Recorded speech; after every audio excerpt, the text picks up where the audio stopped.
Good afternoon. We all live with one another.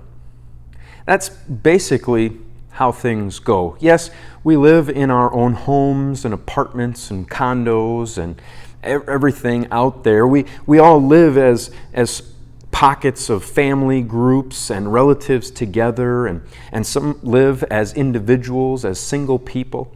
But the truth of the matter is that we all live on this planet together. Some 6.5 billion or 7 billion people all kind of jammed together in a way on this one planet. And as much as you might find difficulty sometimes living with your family, a brother or sister who's getting on your nerves, mom and dad who have made decisions that you don't agree with, kids that just don't listen, grandparents that seem to be getting into people's lives, bosses that are being bossy, employees that won't listen, all of the relationships that make living with each other kind of difficult at times. The proximity of living with people causes people to get underneath the other's skin and to get on people's last nerves and to cause uproars and cause problems and to cause all sorts of problems. As we live in our homes and in communities and cities and counties and states and nations and the globe, you put all these people together and they don't always get along. And it's challenging. It's challenging, but God gives us a way to address that today.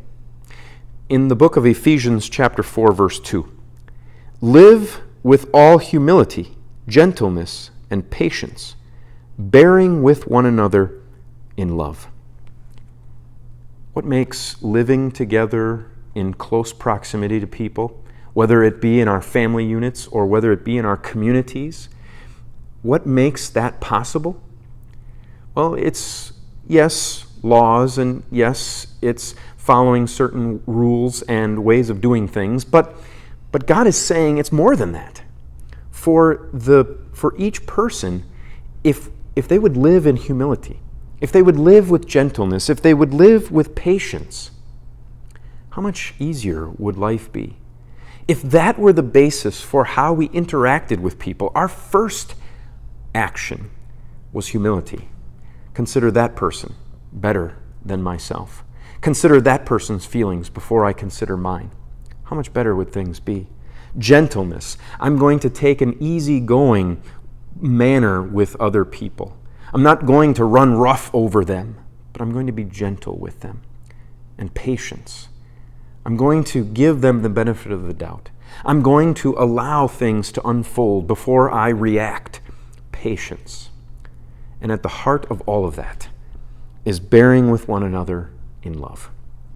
That I love these other people, no matter who they are, friend or enemy, I love them, and that is going to be the basis for how I interact with them. But where does the ability to do all these things come from? It's not in you naturally.